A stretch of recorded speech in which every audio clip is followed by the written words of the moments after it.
আমি দেখুছু বাইবেল 3 প্রকার জীবনর কথা কହୁଛି আর এই জীবন কেতে দিন আদি 5 অধ্যায়ে আমি দেখুছু যেতেবেলে জলপ্লাবন পূର୍ବରୁ মনুষ্যর আয়ুষ পরিমাণ around 846 years थिला 846 वर्ष प्राय आदि पुस्तक 11 अध्याय আমি দেখুছু কোন হেলা পরে মনুষ্যর জীবন কাল 393 হয়ে গলা 393 হয়ে গলা 800 রু 393 কমি আসিলা মোসাଙ୍କ ସମୟରେ আমি দেখুছু গীত সংহিতা 90 অধ্যায় 10 পদরে ଆମମାନଙ୍କର ଆୟୁର ପରିମାଣ 70 ବର୍ଷ ଅବା ବଳ ସକାଶୁ 80 ବର୍ଷ ହେଇଥାଏ ତଥାପି ତହିଁର ଗର୍ବ କେବଳ ପରିଶ୍ରମ ଓ ଦୁଃଖ ମାତ୍ର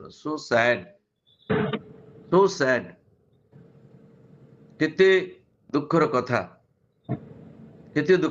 800 ବର୍ଷରୁ 393 846 ରୁ 393 393 ରୁ 70 80 ବର୍ଷ କିଏ ଯଦି ଟିକେ ଭଲ ମନ୍ଦ ଖାଉଛନ୍ତି ବା ଅଛି ତାଙ୍କର ଆଫୋର୍ଡେବଲ ରହିଛି ପରିବାରରେ ସେ ଟିକେ 80 90 ଏବେ 100 ପର୍ଯ୍ୟନ୍ତ ଯାଉଛନ୍ତି ପୁରୁଣା ଲୋକମାନେ however ତ ଏବଂ এই ଯୋଉ span the middle time from birth to ଆମର এই জগତରେ বঞ্চিଥିବା সময় পর্যন্ত মহান নিদ্রা পর্যন্ত এই ভিতরে আমি দেখুছু যে এটি মানে 90-10 লেখা আছে তথাপি তহির গর্ব কেবল পরিশ্রম গর্ব মনুষ্য কেতে প্রকার ভাবে মোর এমতি ଅଛି সেমতি ଅଛି কেতে প্রকার ভাবে we really take proud of that without knowing মতে এমতি কহিলে ମୁଁ ଏମତି ହେବି ମୁଁ ସେ ଯେତେବେଳେ ଆମେ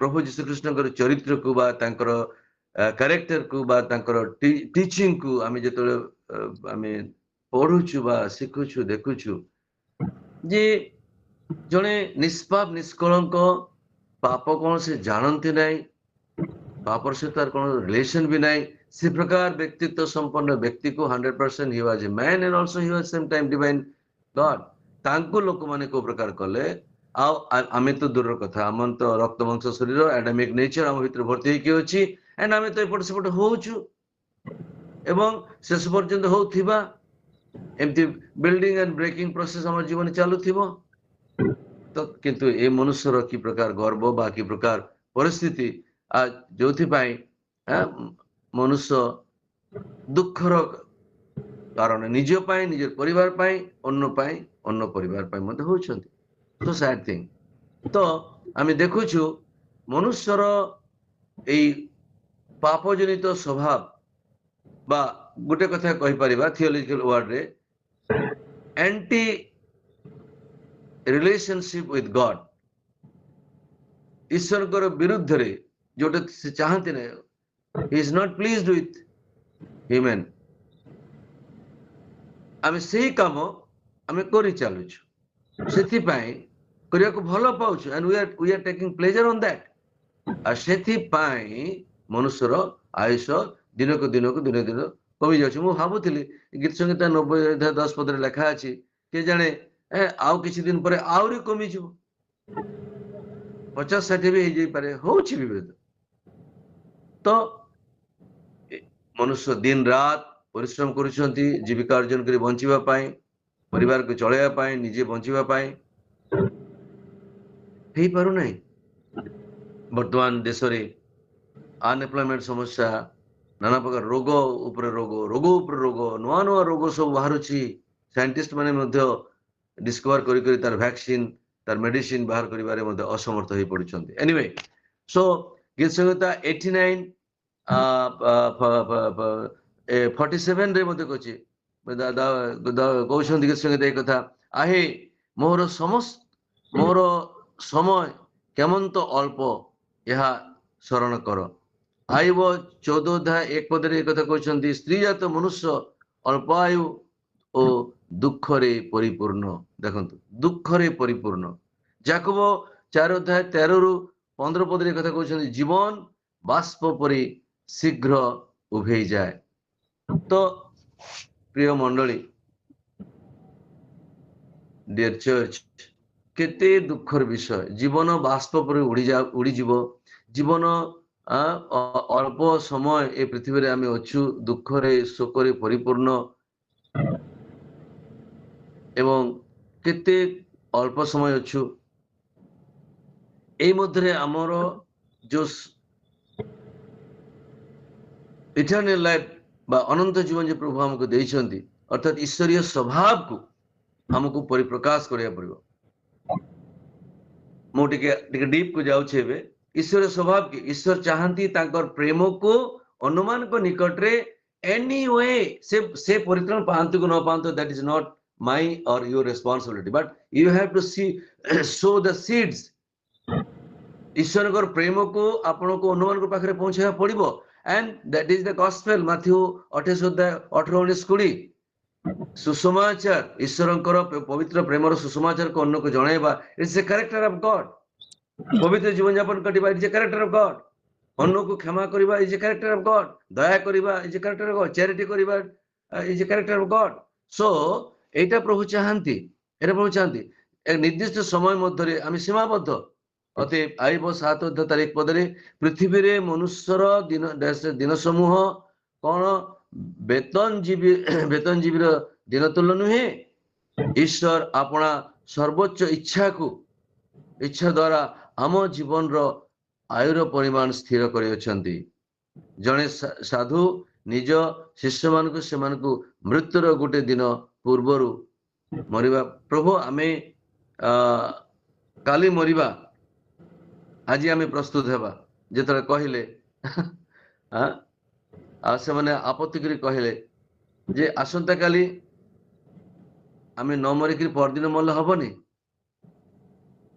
तो सद व्यक्ति कहले सेटा तुम हाथे आम हाथ रे नुहे सो समटाइम्स अनेक लोक माने रियलाइज करि पारंती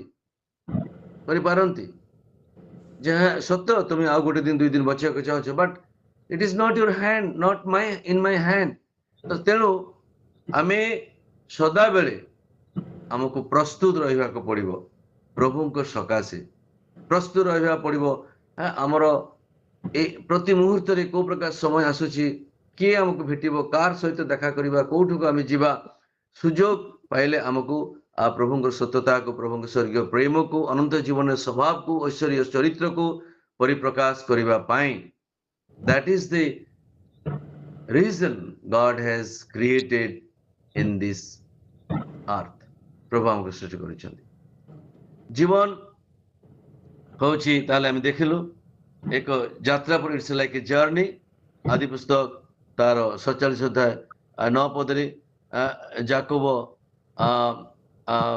जतोड़े फारो को कहले मोहर प्रवास काल रे मोर प्रवास काल रो दिन 130 वर्ष मो परमायु दिन अल्प ओ आपदक जनक पुणी मोहर पूर्वपुरुष मान प्रसव कालीन आयुर दिन तुल्य नुहे जीवन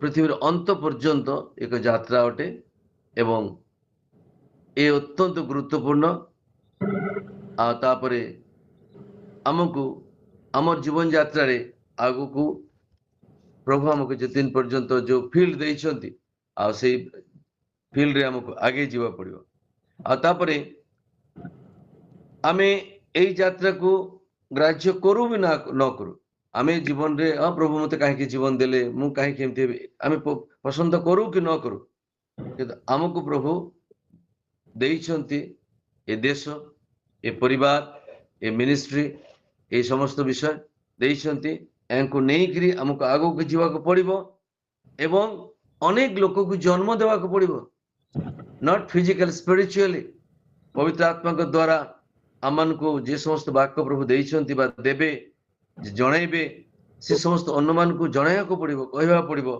ता द्वारा से माने चालीबा को आरंभ करिवे चालीबा को शिखिबे इत्यादि इत्यादि तो सेति भाई केते बेले हेले हमें यह को बंद करबा नाही जति दिन पर्यंत हम श्वास अछि बा बल शक्ति प्रभु देइछंती thank you so much the early morning prayer group जोटे कि आज से माने आरंभ करिसंती बहुत एप्रिशिएट तो प्रभु आपण मन को आशीर्वाद करंतु किंतु एटा संक्षिप्त यात्रा हेले मध्य आम अनुमान प्रति आमको करने पड़ो।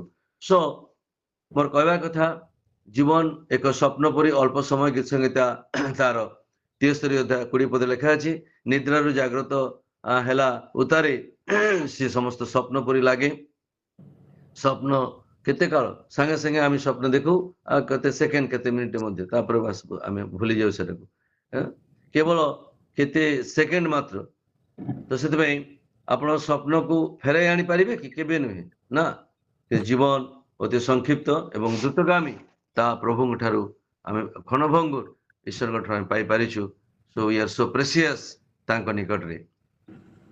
जीवन एक छाया परी उपदेश कहते 6 अध्याय तार 12 पदरे मनुष्य छाया तुल्य आपणार जो असार जीवन रो दिन सब क्षेपण करे सही जीवन काल ताहार मंगल कौन यह किसी जाने। सही परी छाया प्रकृत वस्तुर एक नकल मात्र। आपण कौनसी व्यक्ति को तार छाया द्वारा चिन्ह पारिबे नहीं वा चिन्ह पारे। छाया लंबा ही पारे, छाया आपण को प्रतारणा करि पारे, छाया छोट ही पारे, किंतु ठीक जीवनटा होची उपदेशक सलोमन कहूँ जीवनटा होची से प्रकार। तो जीवन गोटे आम पाखे गोटे कहानी गीत संगीता 90 अध्याय 9 पदरे आम मानकर सकल दिन तुम्भ कोपरे बही जाए कथित कहानी परी आम माने अपना अपना वर्ष समाप्त करि थाउ। जीवन एक मनोरंजन कहानी परी जहा शीघ्र समाप्त हुए और लोक माने अन्य प्रकार मनोरंजन पाए अन्वेषण करती। प्रिय मंडली रेस्पेक्टेड चर्च आमन को प्रभु नो डाउट फिजिकल लाइफ देइछंती किंतु प्रभु आमन को आत्मिक शारीरिक जीवन संगे संगे आमन को आत्मिक जीवन देइछंती। आत्मिक जीवन रे प्रभु आमन को इटर्नल लाइफ देइछंती, अनंत जीवन देइछंती। और ए अनंत जीवन को नहीं आमे एंजॉय करिबा एवं अन्यमान को मध्य तार साथी कराइबा को आमे बाध्य। आमन को प्रभु एक गुरु दायित्व देइछंती। तो सेति भाई एई जीवन यात्रा रे जीवन भूमि रे आमने टळी पड़िबा नहीं किंतु आमने बलवान हेकरी प्रभु शिखाइथिबा गुरु दायित्व को प्रभु देइथिबा गुरु दायित्व को आमे आगो को बढ़िबा। आउरी अनेक किछि अछि। जीवन एक फूल परी, जीवन गोटे माटी परी जोटी माटी रे पानी ढाले माटी शोषि निए ठीक से प्रकार आमे एते जाउनु। बट एई जीवन समय रे एई जीवन प्रभु को देइछंती। व्हाट इज द पर्पस कौन पाई प्रभु हमको ए जीवन सब दे को उद्देश्य रे से हमको देइछंती। पर्पस होछि कौन ना आमने ए अनंत कालीन जे जीवन आमे पाइछु प्रभु प्रभु ठारू हमको प्रस्तुत हेबा को पड़िबो पवित्र आत्मा के द्वारा साहाय्य रे। एवं ए संक्षिप्त समय रे आमे केते बेले कौन हे जीव आमे जाननु। वर्तमान जो समस्त द्वितीय आगमन रो चिन्ह गुड़ा आमे देखुछु स्थाने स्थाने आमे देखुछु घटुछि। स्पेशली मिडिल ईस्ट कंट्री रे इस्राएल को नहीं करी केते बेले कौन हे जीव आमे जानिनु। तो प्रश्न होछि आपण एवं आमे केउठारे आमे अछु। ए जे अनंत जीवन प्रभु आमन को देइछंती एको नहीं करी आमे को प्रकार ए जे दायित्व हमको देइछंती आमे को प्रकार ताको व्यवहार करूछु आम जीवन रे ता आजी हमको विचार कर देखा पड़ो। ये अत्यंत गुरुत्वपूर्ण। ईश्वर कौन चाहती हमको कौन करने को हम ये समय आम ए समय मूल्यटा को आम केमती निर्धारण करवा।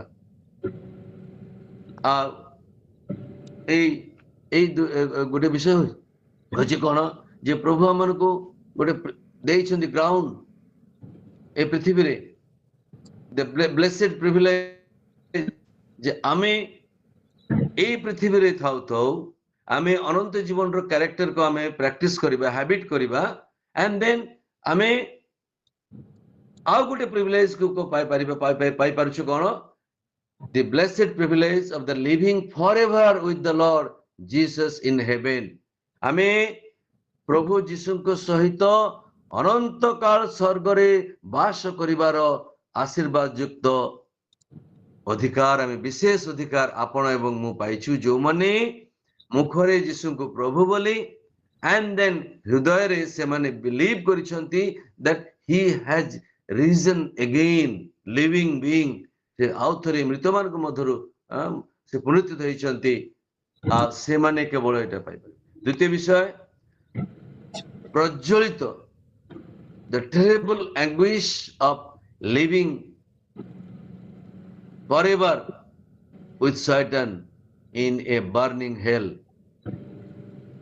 See, the purpose of life is to let you personally choose in the abiding place of your soul. ଦ୍ୱିତୀୟ ବିଷୟ କ'ଣ? ଚିରଦିନ ପାଇଁ ପ୍ରଜ୍ୱଳିତ ନରକରୁ ଶୈତାନ ଯୋଉଠି ରହିଛି ବା ରହିବ, ଫୋପାଡ଼ି ଦିଆଯିବ। କାଳ ନରକ ଠାରୁ, ପ୍ରଜ୍ୱଳିତ ନରକ ଠାରୁ ପ୍ରଭୁ ଆମମାନଙ୍କୁ ଅସୀମ ଯନ୍ତ୍ରଣାରୁ ରକ୍ଷା କରିବେ। ନିଜ ଆତ୍ମା ପାଇଁ, ଅନ୍ୟ ବ୍ୟକ୍ତିମାନଙ୍କ ପାଇଁ, ଉଭୟଙ୍କ ପାଇଁ ଆମେ ଆଜି ସ୍ଥାନ ମନୋନୀତ କରିବାର ସମୟ।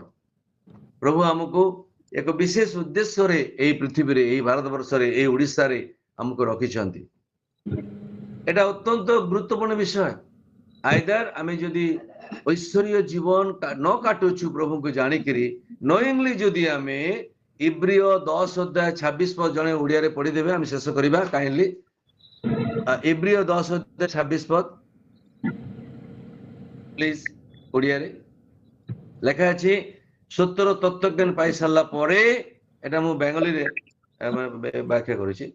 জানি জানি যদি আমি পাপ করি, কাইন্ডলি যদি কে কাইন্ডলি মতে টিকে ওড়িয়ারে পড়িকি সাহায্য করুন। ইব্রিয় 10, କାରଣ ସତ୍ୟ ଜ୍ଞାନ ଲାଭ କରିବା ପରେ ଯଦି প্লিজ ସାଙ୍ଗେ ସାଙ୍ଗେ, କାରଣ ସତ୍ୟ ଜ୍ଞାନ, ହ୍ୱାଟ ଇଜ ଦ ଟ୍ରୁଥ? ସତ୍ୟ ଜ୍ଞାନ କଣ? ପ୍ରଭୁ ଯୀଶୁ କହିଲେ ମୁଁ ସତ୍ୟ, ପଥ ଏବଂ ଜୀବନ, ହି ଇଜ ଦ ଟ୍ରୁଥ। କଣ ମୁଁ ସତ୍ୟ ମାନେ କଣ ନା, ସେ ଆମର ଦୁଷ୍କର୍ମ ପାଇଁ, ଆମେ ଯେତେବେଳେ ପାପୀ ଥିଲୁ, ଆମେ ଯେତେବେଳେ ଅନ୍ୟାୟ କରିଥିଲୁ, ଆମେ ଯେତେବେଳେ ପ୍ରଭୁଙ୍କ ବିରୁଦ୍ଧ କାର୍ଯ୍ୟ କରିଥିଲୁ, ଦ୍ୟାଟ୍ ଟାଇମ୍ ଆମେ ଯେତେବେଳେ ପାପୀ, ଆମେ ତାକୁ ପସନ୍ଦ କରୁନୁ, ହି ଚୁଜନ୍ ଅସ୍। ଆଉ ସେତେବେଳେ ସେ ଆମମାନଙ୍କର ନିମନ୍ତେ ସମସ୍ତ ଦୁଃଖକୁ ସହ୍ୟ କଲେ, ପାପ ନିମନ୍ତେ ସେ ଆଟୋନମେଣ୍ଟ ସାକ୍ରିଫାଇସ୍ କଲେ, ତା ନିଜର ଶରୀରକୁ, ରକ୍ତକୁ ଦେଲେ, ଯୋଉ ରକ୍ତରେ ଜୀବନ ଅଛି, ପବିତ୍ରତା ଅଛି, ସୁଚିତା ଅଛି। ଆଜ ପର୍ଯ୍ୟନ୍ତ, ଆଜି ମଧ୍ୟ ସେ ଶକ୍ତି ରହିଛି ପୁନରୁତ୍ଥାନର। ଏହା ଅଛି ସତ୍ୟ। ସେ ଆସିଲେ କୁମାରୀ ଗର୍ଭରେ, କୌଣସି ରଜବୀର୍ଯ୍ୟ ଦ୍ୱାରା ନୁହେଁ, କୌଣସି ହ୍ୟୁମାନ ପ୍ରୋସେସରେ ନୁହେଁ। ଦେନ୍ ତାଙ୍କର କର୍ମ କଲେ, ଅନ୍ଧକୁ ଦୃଷ୍ଟି ଦେଲେ, ଲେଙ୍ଗଡାକୁ ଚାଲିବା ଶକ୍ତି ଦେଲେ, ଆଶ୍ଚର୍ଯ୍ୟ ସେ କର୍ମ ଦ୍ୱାରା ପ୍ରୁଭ୍ କଲେ that he is a divine, and then ଲାଷ୍ଟରେ ନିଜର ଜୀବନ ଦେଲେ ଏବଂ ସମାଧିସ୍ଥ ହେଲେ। ଆଉ ତୃତୀୟ ଦିବସରେ, not after third day but on third day, ସେ ରେଜରେକ୍ଟେଡ ହେଲେ, ଜୀବନ୍ତ ହେଇ ଉଠିଲେ। ଏ ଟ୍ରୁଥ, ଏଇ ସତ୍ୟତା। କାହିଁକି? ତାଙ୍କୁ ଯେ ମୁଖରେ ସ୍ୱୀକାର କରିବ, ବିଶ୍ୱାସ କରିବ, ସେ ପରିତ୍ରାଣ ପାଇବ। ପରିତ୍ରାଣ ପ୍ରେଜେଣ୍ଟ, ପରିତ୍ରାଣ ପାଷ୍ଟ, ପରିତ୍ରାଣ ଫ୍ୟୁଚର। ଆମେ ପାଷ୍ଟ ପରିତ୍ରାଣ ପାଇଲୁ। Every day we need to get salvation and then future salvation। ଏ ସମସ୍ତ ବିଷୟ ଆମକୁ ଜାଣିବାକୁ ପଡିବ। ପ୍ରତିଦିନ ଆମର ପାଦରେ ଧୂଳି ଲାଗୁଛି, ଆମକୁ ସାଲଭେସନ ପାଇଛୁ, that's okay, that's a past. The present, ପ୍ରତିଦିନ ଶୋଇବା ଆଗରୁ ଆମେ ଜୀବନକୁ, ଆତ୍ମାକୁ ସମୀକ୍ଷା କରିବାକୁ ପଡିବ। ଆମେ କାହାକୁ କଣ କହିଦେଲୁ, କରିଦେଲୁ କି, ପାପ, ପ୍ରଭୁ ମୋତେ କ୍ଷମା କର, ତୁମ ରକ୍ତ ଦେ, so that we won't repeat again। ଏଇ ହ୍ୟାବିଟ ଯଦି ରହିବ, ତାହେଲେ ଏଇ ଦ୍ୟାଟ୍ ବିକେମ୍ ୱାନ୍ କ୍ୟାରେକ୍ଟର। ଆଉ ସେଟା ପ୍ରଭୁ ଶିଖାଇଛନ୍ତି, salvation past, salvation present, salvation future. Future is different.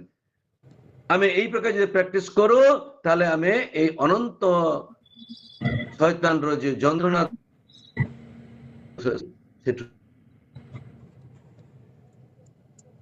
କଣ ଯେ ପ୍ରଭୁ ଆମକୁ ଅନନ୍ତକାଳୀନ ସ୍ୱର୍ଗରେ ତାଙ୍କର ସହିତ ଚିରଦିନ ସେଠି ବାସ କରିବା ପାଇଁ ସୁଯୋଗ ଦେବେ, ତାଙ୍କ ସହିତ। ହଁ ପ୍ଲିଜ ସିଷ୍ଟର, ସତ୍ୟର ତତ୍ତ୍ୱଜ୍ଞାନ ପାଇସାରିଲା ପରେ ଯଦି କେହି, kindly please go head. Hello. ହଁ କାରଣ ସତ୍ୟ ଜ୍ଞାନ ଲାଭ କରିବା ପରେ ଯଦି ଆମ୍ଭେମାନେ ସ୍ୱେଚ୍ଛାପୂର୍ବକ ପାପ କରିଥାଉ ତେବେ ସ୍ୱେଚ୍ଛା ପାପାର୍ଥ ପୂର୍ବକ ବଳି ଦେଖିଥାଅ। ହଁ ତେବେ ତାପରେ ପାପାର୍ଥ ବଳି ଆଉ ଅବଶିଷ୍ଟ ନଥାଏ। ଅନେକ ସମୟ ଭାବୁ ଆମେ ପରିତ୍ରାଣ ପାଇଛୁ, ଆମେ ସ୍ୱର୍ଗ ନିଶ୍ଚୟ ଯିବା licence. No no no no no no. Daud ତ ପରିତ୍ରାଣ ହରାଇ ଦେଇଥିଲେ ପରିତ୍ରାଣ ଆନନ୍ଦକୁ। କେତେ ଅନୁତାପ କରି କାନ୍ଦିକିରି ପୁଣି ସେ ଆଉଥରେ ପାଇଲେ। 51 ଯଦି ଆପଣ ପଢିବେ ଦେଖିବେ, ଗୀତ ସଂହିତା 34 51 ଆପଣ ଦେଖନ୍ତୁ। ତ ସେଥିପାଇଁ ପରିତ୍ରାଣ ପାଇଛୁ ବୋଲି it is a permanent licence that you will go to heaven? No. ପରିତ୍ରାଣ ବ୍ୟାକସ୍ଲାଇଡର ତାଙ୍କର ଲାଇଫ କଣ ହବ? ତ ପରିତ୍ରାଣ ପାଇଲା ପରେ ପରିତ୍ରାଣକୁ ଅର୍ଥାତ ଅନନ୍ତ ଜୀବନ ପାଇଲା ପରେ ଅନନ୍ତ ଜୀବନକୁ ଧରି ରଖିବାକୁ ପଡିବ। ବିବାହ ବସ୍ତ୍ର ପାଇଛୁ, ବିବାହ ବସ୍ତ୍ରକୁ ଆମକୁ ପରିଷ୍କାର ରଖିବା ପାଇଁ ମସିଣା ବସ୍ତ୍ର ଆଚରଣ ଉଚ୍ଚାରଣ ଦ୍ୱାରା ଆଗକୁ ବଢିବାକୁ ପଡିବ। ତ ଏ ହେଉଛି ଜୀବନରେ ବିଶେଷ ଏକ ଉଦ୍ଦେଶ୍ୟ। I want to finish here ଯେ ପ୍ରଭୁ ଆମକୁ ଆଶୀର୍ବାଦ କରନ୍ତୁ। ଆଜି ଆମେ ଚିନ୍ତା କରୁ ନିଜ ଆତ୍ମା ପାଇଁ, ଅନୁମାନଙ୍କ ପାଇଁ ଉପଯୁକ୍ତ ଆମେ ସ୍ଥାନ ବାଛିବାକୁ ପଡିବ ଯେ ଆମେ କୋଉଠି ରହିବା, ଆମେ କୋଉଠି ରହିବା।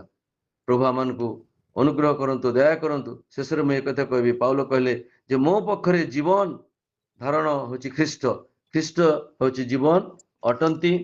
ଆଉ ଯୀଶୁ ସେହିପରି ମାର୍ଥାକୁ କହିଲେ ମୋ ଜୀବନ, ଯୀଶୁ ଈଶ୍ୱର ଅଟନ୍ତି ନୋ ଡାଉଟ୍, ଏବଂ ତାଙ୍କଠାରେ ଅନନ୍ତ ଜୀବନ ଅଛି।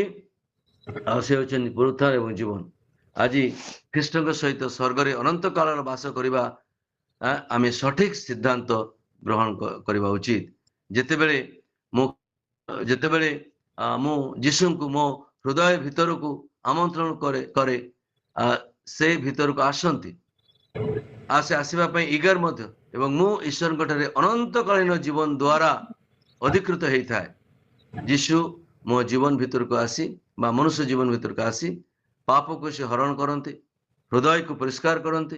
ଖ୍ରୀଷ୍ଟ ସହିତ ଆଜି ଏହି ସମ୍ପର୍କ ଦ୍ୱାରା ଆମେ ଅନନ୍ତ ଜୀବନରେ ବାସ କରିବା ସୁଯୋଗ ପାଉ। କିନ୍ତୁ ଏହାକୁ ଯଦି ଅବହେଳା କରୁ ତାହେଲେ ଆମେ ବିନଷ୍ଟ ହେଇଯିବା। କିନ୍ତୁ ପ୍ରଭୁଙ୍କର ବାକ୍ୟକୁ ମାନି ତାଙ୍କ ଲାଗି ରହିଲେ ଆମେ ଅନନ୍ତ ଜୀବନର ଅଧିକାରୀ ହେଇପାରିବା।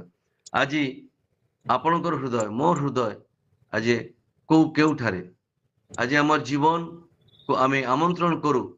ଆମେ ଆଜି ଗୋଟେ ସିଦ୍ଧାନ୍ତର ସମୟ ଯେ ପ୍ରକାଶିତ ବାକ୍ୟ ଯେପରି କହେ 3:20 ମନୁଷ୍ୟ ପ୍ରତି ଯୀଶୁ ଖ୍ରୀଷ୍ଟଙ୍କର ପ୍ରକାଶନ ଦ୍ୱାରା ଜୀବନର ରହସ୍ୟ ବିଷୟ ସମାଧାନ ହେଇପାରିବ, ଆର ହେଇଛି ମଧ୍ୟ।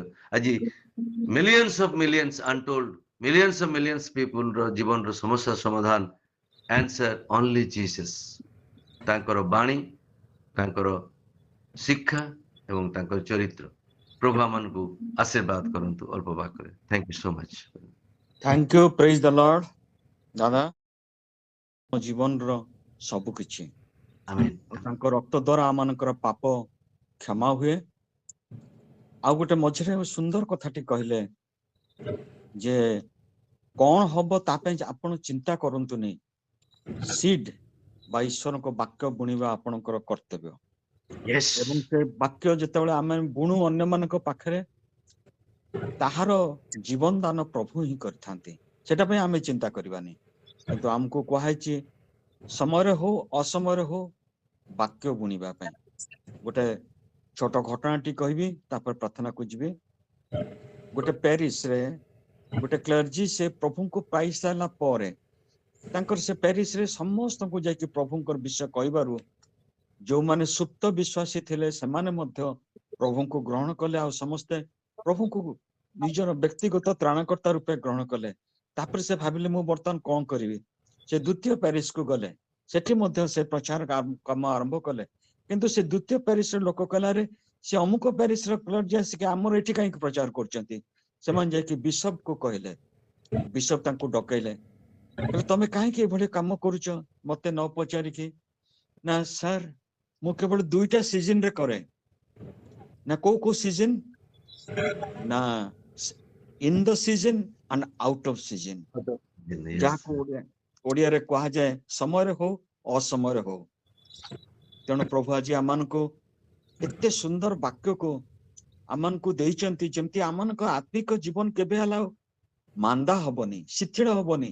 ସମସ୍ତେ ଆମମାନେ ଆଜି ପୁରାପୁରି ଟେମ୍ପରେଚର ଭର୍ତ୍ତି କରିଦେଇଛନ୍ତି ଦାଦା ଆମ ପ୍ରତ୍ୟେକଙ୍କ ଆତ୍ମାରେ। ଆଉ ସୁନ୍ଦର ଭାବରେ ସେ ଏତେ ସୁନ୍ଦର ଆମମାନଙ୍କୁ ଏନର୍ଜାଇଜ କରିଛନ୍ତି ସ୍ପିରିଚୁଆଲି। ଯେ ନିଶ୍ଚିତ ମାନେ ଯେତିକି ଦିନ ଆଉ ରହିଲା ବାକି ଆଉ ମୂଷାଙ୍କର ଚିନ୍ତାଧାରା ଅନୁସାରେ ମୋର ତ ଆଉ 5 ବର୍ଷ ରହିଲା 80 ବର୍ଷ ହେବା ପାଇଁ। ପ୍ରଭୁ ଆପଣଙ୍କୁ ଅନୁଗ୍ରହ କରନ୍ତୁ। ବର୍ତ୍ତମାନ ବର୍ତ୍ତମାନ ସାଇନ୍ସ କହୁଛନ୍ତି 100 ବର୍ଷ ଅଧିକ ଲୋକ ବଞ୍ଚି ଲାଇଫ ସ୍ପାନ୍ ହେଇଯିବେ। ଆଉ ସେଟା ଆପଣଙ୍କ ଚିନ୍ତା, କିନ୍ତୁ ମୂଷାଙ୍କ ଚିନ୍ତା ତ ଭିନ୍ନ ଥିଲା। Anyway, God bless you. Thank you ଦାଦା। ଆସନ୍ତୁ ପ୍ରାର୍ଥନା କରିବା। ଧନ୍ୟବାଦ ଦଉଛୁ ପ୍ରଭୁ ତୁମର ସେ ପବିତ୍ର ନାମକୁ। ପ୍ରଭୁ ତୁମର ଯୋଜନା କେତେ ସୁନ୍ଦର। ତୁମେ ଫୁଙ୍କ ଦେଇକିରି ମାଟିରୁ ଆମମାନଙ୍କୁ ଏକ ଜୀବନ୍ତ ପ୍ରାଣୀ କରି ଗଠନ କଲ। ଏ ସୁଯୋଗ, ଏ ସୁବିଧା, ଏଇ ଯୋଉ ଅପରଚ୍ୟୁନିଟି ଆଉ ସ୍ୱର୍ଗର କୌଣସି ପ୍ରାଣୀ ପାଇନାହାନ୍ତି, କାରଣ ସେମାନେ ତୁମର ଆଜ୍ଞା ଅନୁସାରେ ଜନ୍ମ ହେଇଛନ୍ତି। ତୁମେ ସେମାନଙ୍କୁ ବନେଇନ କି ଫୁଙ୍କ ବି ଦେଇନ। ସେମାନେ ତୁମର ପ୍ରଶଂସା କରନ୍ତି, ତୁମର ଗୌରବ କୀର୍ତ୍ତନ କରନ୍ତି। ଦାଦା ଯେପରି କହୁଥିଲେ, ଜଗତର ସମସ୍ତ ପ୍ରପର୍ଟି ଗୋଟେ ପଟେ, ଆଉ ଆମମାନଙ୍କ ପ୍ରାଣକୁ କଲେ ମଧ୍ୟ ସେ ତୁଳନାକୁ ଆସିବନି, କାରଣ ଆମମାନଙ୍କର ଆତ୍ମା କେତେ ମୂଲ୍ୟବାନ, ଯାହାକୁ Yes, ପ୍ରଭୁ ନିଜେ ଦେଇଛନ୍ତି ଆମକୁ। ଆମର ସେଇ ମାଟିର ଶରୀର ମଧ୍ୟରେ ଆତ୍ମାକୁ ପ୍ରବେଶ କରିଛନ୍ତି। ଆମମାନଙ୍କ ପାଇଁ ଗୋଟେ ଅପୂର୍ବ ସୁଯୋଗ। ଏଇ ମୂଲ୍ୟବାନ ଆତ୍ମାକୁ ମାଟୁକା ମୂର୍ତ୍ତିକା ପାତ୍ରରା ମାନେ ପାଇଛୁ। ହଁ ପ୍ରଭୁ, ସେତିକି ନୁହେଁ, ଆମ ପାଇଁକା ପ୍ରଭୁ ତୁମେ ସେ ଅନନ୍ତ ଜୀବନ ତା ପାଇଁକା ମଧ୍ୟ ସୁଯୋଗ ସ୍ଥାପନ କରିଛ। ଆଉ ଯେମିତି ଦାଦା କହୁଥିଲେ, ଅନ୍ୟମାନଙ୍କ ପାଇଁ ମୃତ୍ୟୁ ଅଛି, ଖ୍ରୀଷ୍ଟ ବିଶ୍ୱାସୀ ବିଶ୍ୱାସିନୀ ମାନଙ୍କ ପାଇଁ ମୃତ୍ୟୁ ନାହିଁ, ମହାନିଦ୍ରା। ସେମାନେ Yes, ଶୋଇବେ, ପୁଣି ସେମାନେ ଅନନ୍ତ ଜୀବନରେ ସ୍ୱର୍ଗ ରାଜ୍ୟରେ ସେମାନଙ୍କୁ ନିଦ ଭାଙ୍ଗିବ। ହଁ ପ୍ରଭୁ, yes, କେତେ ସୁନ୍ଦର ଅପୂର୍ବ ସୁଯୋଗ ଭିତରେ, what a great opportunity of giving us, Lord. Our yes, Lord. spirit is valuable, our soul is valuable, Yes, and Lord. you are always nurturing us daily, day by day. ପ୍ରଭୁ, ଆମେ ତୁମର ଏଇ ଯୋଉ ସୁନ୍ଦର ଜ୍ଞାନ ପାଇଁ ଆମେ ତୁମକୁ ଧନ୍ୟବାଦ କରୁଛୁ। Praise ଆମମାନଙ୍କୁ ତୁମେ Lord. ଜନ୍ମ ଦେଇକି ଅନାଥ ପରି ଛାଡି ଦେଇନାହ, ମାତ୍ର ପ୍ରଭୁ ଦିନ ପ୍ରତିଦିନ ସେ ବାକ୍ୟ ରୂପ ଖାଦ୍ୟରେ, ବାକ୍ୟ ରୂପ ଜଳରେ, ବାକ୍ୟ ରୂପ ମାନରେ ତୁମେ ଆମମାନଙ୍କୁ ସଞ୍ଜୀବିତ କରୁଛ, ପ୍ରସ୍ତୁତ କରୁଛ, ଆହୁରି ଆମମାନଙ୍କୁ ଜୀବନରେ ବର୍ଦ୍ଧିତ କରୁଛ। ପ୍ରଭୁ, ଆମେ ତୁମକୁ ଧନ୍ୟବାଦ ଦଉଛୁ। ପ୍ରତ୍ୟେକ ଦାସ ଦାସୀ ଯୋଉମାନେ ଆଜି ଏଠାରେ ଉପସ୍ଥିତ ଅଛନ୍ତି, ସମସ୍ତେ ପ୍ରଭୁ ତୁମ ନିକଟରେ ସେମାନେ ବହୁମୂଲ୍ୟ, କାରଣ ସେମାନେ ତୁମକୁ ପାଇଛନ୍ତି। ସେମାନେ ଅନନ୍ତ ନରକରୁ ସେମାନେ ରକ୍ଷା ପାଇଯାଇଛନ୍ତି। Yes, ସେମାନେ Lord. ଯେମିତି Thank you. ଜୀବନର Hallelujah. ଶେଷ ପର୍ଯ୍ୟନ୍ତ ପ୍ରଭୁ ସେମାନେ ତୁମ ସହିତ ରୁହନ୍ତୁ, କାରଣ ସେମାନେ ସତ୍ୟ ଜ୍ଞାନ ପାଇଯାଇଛନ୍ତି। ସେ ସତ୍ୟ ଜ୍ଞାନ ପାଇଲା ପରେ ଯେମିତି ଆଉ ଫେରି ନ ଯାଆନ୍ତି, ପ୍ରଭୁ ତୁମେ Oh, Lord. ଆମମାନଙ୍କୁ ଗୋଟେ ଅପୂର୍ବ ସୁଯୋଗ ଦେଇଛ। ସେ ଯୀଶୁଙ୍କ ରକ୍ତ ଦ୍ୱାରା ପ୍ରତିଦିନ ଧୌତ ପରିଷ୍କୃତ ହୋଇ ସଞ୍ଜୀବିତ ହେବା ପାଇଁ ପ୍ରଭୁ ଆମେ ତୁମକୁ ଧନ୍ୟବାଦ ଦଉଛୁ। ଆଜି ଦାଦାଙ୍କ ମୁଖ ଦେଇ ପ୍ରଭୁ ତୁମେ ଯୋଉ ଗୁରୁତ୍ୱର ବିଷୟ ସବୁ ଆମମାନଙ୍କୁ ଜଣେଇଛ, ଏଟା କେବଳ ତୁମର ସେ ପ୍ରେମ ପାଇଁକା, ତୁମେ ଆମମାନଙ୍କୁ ଆହୁରି ସୁନ୍ଦର ହବା ପାଇଁ, ଆମମାନଙ୍କୁ ଆହୁରି ପବିତ୍ର ହବା ପାଇଁ, ଆମଙ୍କର ସେ ଆଡାମିକ ନେଚର ରକ୍ଷା ପାଇବା ପାଇଁ ତୁମେ ଆମମାନଙ୍କୁ ଆଜି ଚେତନାର ବାକ୍ୟ ଦେଇଛ, ପ୍ରସ୍ତୁତ ହବା ପାଇଁ ବାକ୍ୟ ଦେଇଛ। ପ୍ରଭୁ, ଆମେ ତୁମକୁ ଧନ୍ୟବାଦ ଦଉଛୁ, ପ୍ରଶଂସା କରୁଛୁ, ଗୌରବ କରୁଛୁ। ତୁମେ ଯୋଉ ଆମମାନଙ୍କୁ ପରିବାରରେ ଯୋଉ ଭାଇ ଭଉଣୀ ମାନଙ୍କୁ ରଖିଛ ପ୍ରଭୁ, ସମସ୍ତଙ୍କୁ ଆମେ ତୁମ ଚରଣ ତଳେ ସମର୍ପଣ କରୁଛୁ, ସେମାନଙ୍କ ପରିବାରକୁ ସମର୍ପଣ କରୁଛୁ। ସେମାନଙ୍କ ଜୀବନ କେତେ ମୂଲ୍ୟବାନ, ସେମାନଙ୍କ ପରିବାର ଜୀବନ ପାଇଁ ହଁ ପ୍ରଭୁ ସେମାନେ କାନ୍ଦନ୍ତି, ସେମାନେ ପ୍ରାର୍ଥନା କରନ୍ତି। ପ୍ରଭୁ, ମୁଁ ନୁହେଁ, ଆମର ପ୍ରତ୍ୟେକ ଯେମିତି ପ୍ରଭୁ ସେ ସ୍ୱର୍ଗ ରାଜ୍ୟକୁ ଯିବା, ସେ ଅନନ୍ତ ଜୀବନର ଅଧିକାରୀ ହେବା। ହଁ ପ୍ରଭୁ, ସେମାନଙ୍କ ପ୍ରାର୍ଥନା ଶୁଣ, ସେମାନଙ୍କୁ ତୁମେ ଉତ୍ତର ଦିଅ ପ୍ରଭୁ। ଏବଂ ପ୍ରଭୁ, ଜୀବନର ଶେଷ ପର୍ଯ୍ୟନ୍ତ ତୁମର ସେ ଇଚ୍ଛାକୁ ସଫଳ କରିବା ପାଇଁକା ସମୟରେ ହଉ ବା ଅସମୟରେ ହଉ, in the season or out of season, ଆମେ ଯେମିତି ତୁମର ସେ ବାକ୍ୟକୁ ବୁଣି ପାରିବା, ତୁମେ ସେ ଅନୁଗ୍ରହ ଆମମାନଙ୍କୁ ପ୍ରଦାନ କର।